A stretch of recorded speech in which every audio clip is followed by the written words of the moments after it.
Assalamualaikum warahmatullahi wabarakatuh. Kembali lagi bersama Cerita Jalan Om, di mana setiap perjalanan memiliki cerita.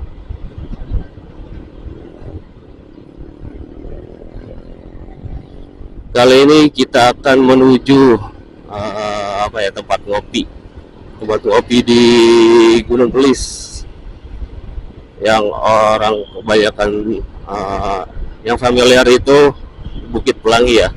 Jadi kita menuju Bukit Pelangi, di mana saya itu kalau lagi iseng-iseng ya kan, sendirian jalan-jalan nyari tempat ngopi yang agak adem gitu kan, di Bukit Pelangi, yang buat teman-teman yang sudah sering lewat situ, yang menuju ke arah puncak ya biasanya lewat situ, mungkin udah sering mampir ke situ ya. Sambil menemani perjalanan saya kali ini, saya mau bahas seputar seputar hak dan kewajiban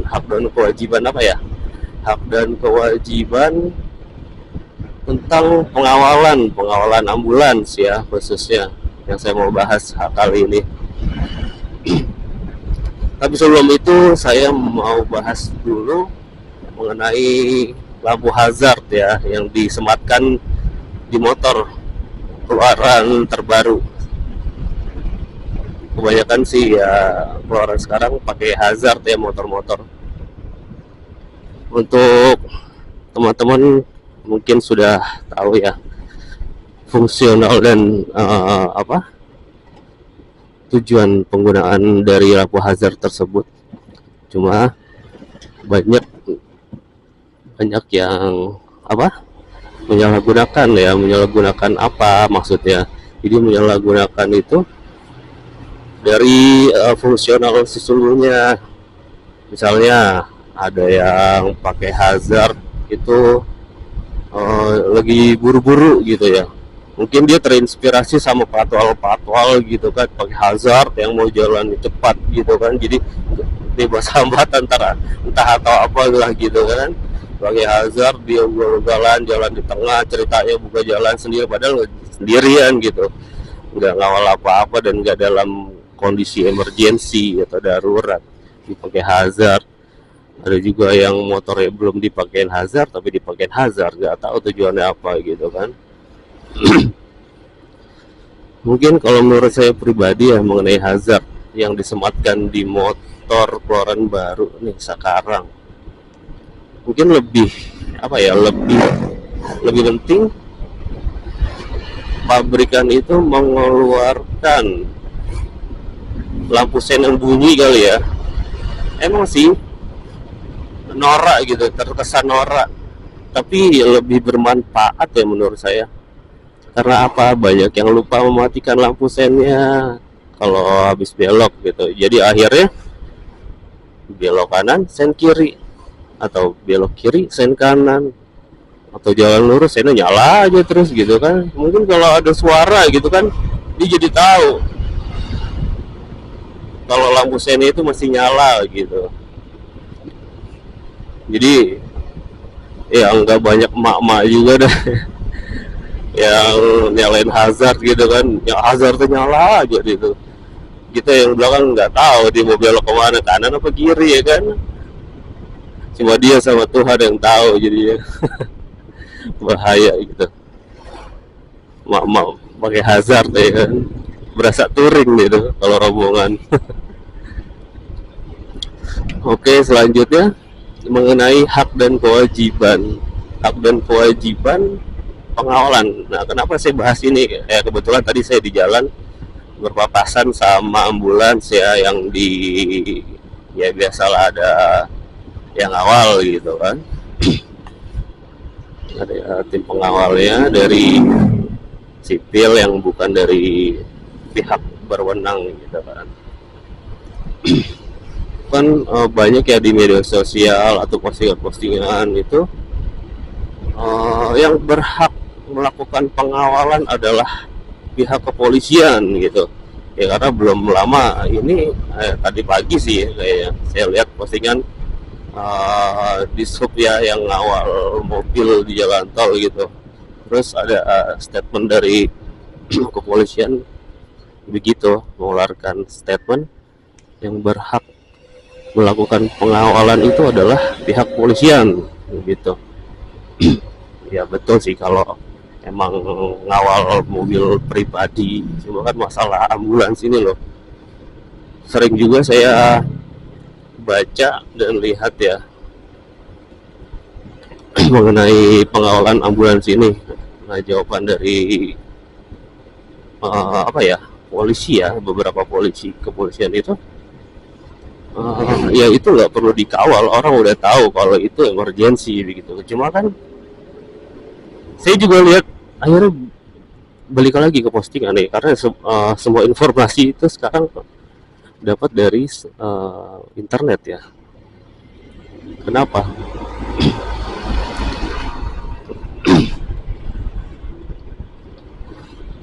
Ada apa, banyak ya, mungkin banyak sih, walaupun nggak semua. Ada ambulans yang nggak bawa pasien atau tidak emergensi, itu apa, pakai sirine dan sebagainya gitu kan, ternyata nggak bawa pasien gitu. Nah, salah satu fungsi dari pengawalan itu menurut saya pribadi yang membedakan itu emergensi atau tidak, itu menurut saya pribadi ya. Jadi ya masa iya sih nggak ada pasien dikawal gitu kan, ugal-ugalan gitu ya, nggak gitu-gitu juga lah. Karena ya beberapa teman saya ada yang jadi ya, apa, bertugas mengawal ambulan gitu ya, jadi ya sedikit tahu lah mengenai hak dan kewajiban. Menurut pihak kepolisian, yang berhak melakukan pengawalan adalah kepolisian. Lalu, bagaimana nasib si kewajiban atau yang berkewajiban? Nah, kalau berhak berarti kan hak ya. Bicara hak berarti kan kalau dia mau ngawal, ya dia ngawal. Ya kalau dia nggak mau ngawal, ya udah nggak dikawal. Sementara ya tahu sendirilah, banyak nggak dikawal aja, banyak orang ya di jalan itu masih banyak yang sehat hati nuraninya, pikirannya gitu ya, nggak ngasih jalan itu mobil ambulans yang emergensi, yang sebenarnya itu antara hidup dan mati ya. Karena kenapa? Karena emang ada saudara saya juga waktu itu dalam keadaan kondisi darurat, jalan macet ya kan, di jalan gak lancar, akhirnya ya udah kehidupannya berakhir di jalan, bukan di rumah sakit gitu. Menjadikan ya fungsi sebenarnya dari pengawalan itu yang bukan dari pihak kepolisian itu ya karena ingin membantu ya, khususnya untuk teman-teman sipil yang ada di jalan yang tiba-tiba ingin membantu kelancaran perjalanan ambulans sampai dengan tujuannya gitu. Dan saya lihat juga di view, di postingan orang banyak yang dipermasalahkan gitu, padahal tujuannya baik gitu ya. Ya kecuali dia nggak jelas, dia jalan sendiri pakai rotator, pakai ya segala macam lah itu perlengkapan itu, nggak pada tempatnya dan tidak pada fungsinya gitu, tidak difungsikan sebagaimana harusnya. Karena itu baru namanya norak gitu kan. Nah, balik lagi ke masalah kewajiban. Terus siapa yang berkewajiban? Kewajiban itu berarti kan harus ya melakukan pekerjaan pengawalan ambulans. Nah, siapa dong kalau bukan dari pihak kepolisian yang memiliki hak atau kewenangan itu yang membantu? Alhamdulillah, saya sekarang sering melihat postingan atau konten dari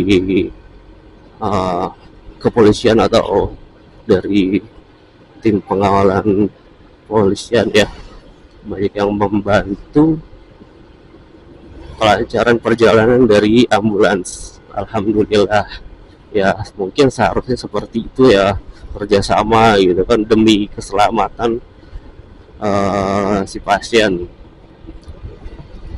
Nah kalau pemadam kebakaran kan ya emang udah nggak perlu dikawal sama itu ya, udah orang juga pasti udah minggir gitu, udah tahu gitu. Nah kalau ambulan ini ya permasalahannya tadi itu, ini antara bawa pasien emergensi atau tidak gitu loh. Nah yang membedakan adalah ya si pengawal itu ya dikawal. Ya kalau kalau teman-teman mungkin berpendapat walaupun ada pengawal juga belum tentu ada pasiennya. Ya gitu, wallahu alam ya. Setidaknya kan kita sudah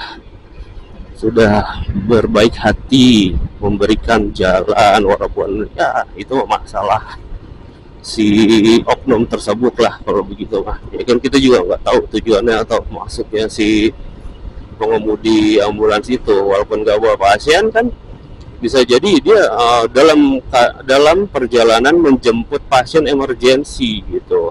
Ya, kita juga nggak tahu kan. Ya udahlah, apa salahnya sih kita kasih jalan gitu, yang baik-baik aja lah yang dicontoh gitu. Contoh apa? Contoh ya luar negeri yang seperti itu, ketika ada ambulans lewat, mau lewat terus dengar sirine ya langsung kasih jalan minggir gitu kan. Karena apa sih, ya kita manusia, kita makhluk sosial gitu aja, kita punya hati nurani. Ya coba kita balik aja lah, kalau kalau kalau lu gitu ya dalam keadaan emergensi yang harus segera dilakukan tindakan medis gitu, bukan wah nggak ngerti lah gue. Yang sebenarnya yang gue tahu sih dari rumah sakit sih, kemarin kunjungan ke rumah sakit masih ada di atas emergensi ya, red code ya, yang harus tindakan operasi segera. Nah itu yang lebih berat. Oke, kita sudah memasuki Bukit Pelangi. Nah, gimana tuh mengenai kewajiban, walaupun emang apa ya, bukan kewajiban sesungguhnya untuk mengawal ambulans gitu, tapi kan ya udahlah, kan memiliki kewenangan gitu ya. Kalau nggak mau ngawal ya ya sudah, dipersilakan gitu loh, diberikan izin untuk pengawalan kepada tim pengawal ambulans atau sipil yang mau membantu untuk pengawalan gitu kan. Ya tapi ya memang itu untuk sipil ya emang tidak diperbolehkan menggunakan rotator atau strobo gitu kan. Ya ya nggak usah lah pakai strobo gitu, buat apa sih ya, kecuali kalau emang ente ngawal gitu sebagai pengawal ambulans atau apa gitu kan. Pergunakanlah pada tempatnya dan fungsi sesungguhnya gitu. Oke, buat teman-teman silakan berkomentar dengan bijak ya mengenai hak dan kewajiban mengenai pengawalan ambulans. Oke, balik lagi ke topik pertama mengenai hazard. Hazard kan diperuntukkan untuk emergensi juga ya. Misalkan dalam keadaan emergensi, pengereman darurat, di depan ada yang mau nyebrang misalnya, atau terjadi kecelakaan di depan, kepadatan lalu lintas yang terjadi akibat kecelakaan dan sebagainya. Itu ya itulah fungsi dari hazard, atau kita sendiri yang mengalami emergensi. Jadi tuh orang bisa bisa membedakan, oh ini emergensi, coba dilihat dia tuh sendiri tapi menyalakan lampu hazard, berarti dia dalam keadaan emergensi. Misalnya dia terkena serangan jantung atau sebagainya lah gitu. Jadi orang bisa tahu dan menghampirinya, kemudian memberikan bantuan atau pertolongan gitu. Misalnya jangan tiba-tiba jalan ugal-ugalan gitu kan, naik motor tapi hazardnya nyala gitu ya, kecuali kita lagi bawa bocil gitu di depan, terus bocilnya pencet-pencet, nah itu kan ketidaksengajaan, atau kita sendiri yang khususnya untuk motor Honda nih seperti saya nih yang emang sensitif banget tombol-tombolnya. Saya aja sering kepencet klakson nggak sengaja. Terus hazard juga nih, suka kepencet nggak sengaja nyala gitu. Tapi ya untungnya saya selalu lihat lihat info di depan saya ini, indikator-indikatornya. Nah, jadi selain hazard, nah saran saya ya, selain menyematkan hazard di motor keluaran baru, alangkah baiknya menyematkan juga lampu sen yang ada suaranya. Walaupun norak ya kan, setidaknya udah usaha. Kayak ini aja, motor-motor sekarang kan udah nggak ada saklar lampu ya, berdasarkan kebijakan beberapa tahun silam mengenai lampu motor yang diwajibkan untuk menyala terus di siang hari. Akhirnya dihilangkan saklar lampu. Nah, kenapa nggak dipasangin aja sekalian sen yang bunyi gitu, pilip-pilip kayak zaman dulu gitu, tahun 90-an kalau nggak salah. Berasa tua gue. Nah itu ada motor, banyak sih motor yang lampu sirene bunyi gitu, bip bip bip gitu, kayak truk aja lah sekarang. Saya sering nemu di jalan juga kan, kalau dia ngerem atau apa ya nggak ngerti juga, tapi bunyi bip bip bip bip gitu kan, ada alert ya, ada pemberitahuan ya, semacam itulah ya. Kenapa motor enggak gitu ya kan, masalah suka nggak suka ya urusan belakangan, yang penting kan pabrikan udah mengeluarkan itu ya. Kalau nggak suka ya dilepas aja gitu kan. Untuk yang baru beli motor ya kan, orang lebih suka ngelepas daripada masang. Masang kan modal lah gitu orang. Banyak kan ya nggak suka gitu, menurut saya gitu. Karena apa ya, daripada sen kanan belok kiri, atau sen kiri belok kanan ya kan, nyala terus, jalan lurus sennya nyala gitu. Di kelas soundin dia ngambek. Gitu sih biasanya.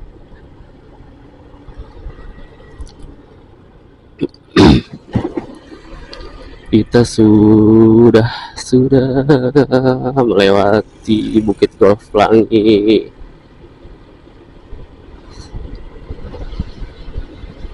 Oh, ini kita gas tipis-tipis sendirian ya. Sebenarnya sih bukan healing ya, sebenarnya saya ini lagi dalam perjalanan kerja. Nah, kerjanya ya jalan-jalan sih.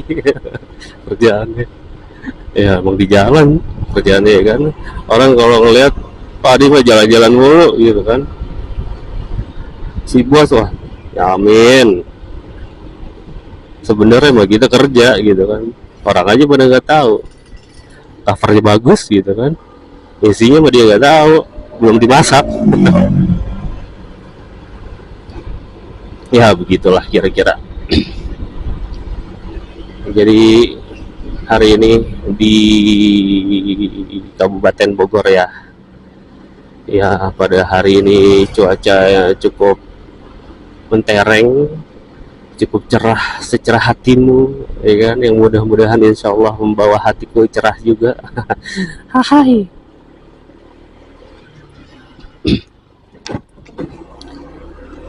Yang belum dikasih hujan ya sabar aja, banyak berdoa, diberikan kesabaran, dan mudah-mudahan nggak terjadi kekeringan ya, biar bisa mandi dan mencukupi kebutuhan air setiap hari. Bla bla bla, haus juga nih, panasnya berasa banget sumpah.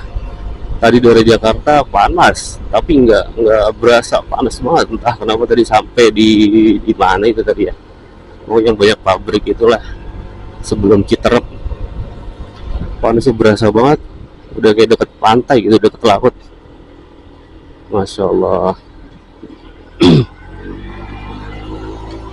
Ini saya ngopi di sini, kenapa ya nyari ngopi tempat adem gitu, kopinya ngopi panas lah ngopi dingin mah segala juga habis. Kalau kopi panas kan mantap gitu kan, wangi, mantap.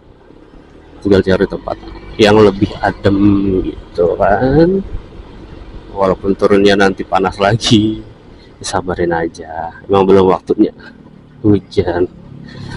Oke, ini kita sudah mendekati lokasi perkopian kita. Saya sih nggak jauh-jauh ya nyari warung kopinya, nggak sampai ke sana-sana amat. Nah ini dia nih tempat biasa saya ngopi, pas tikungan ada tiang listrik, belok kanan.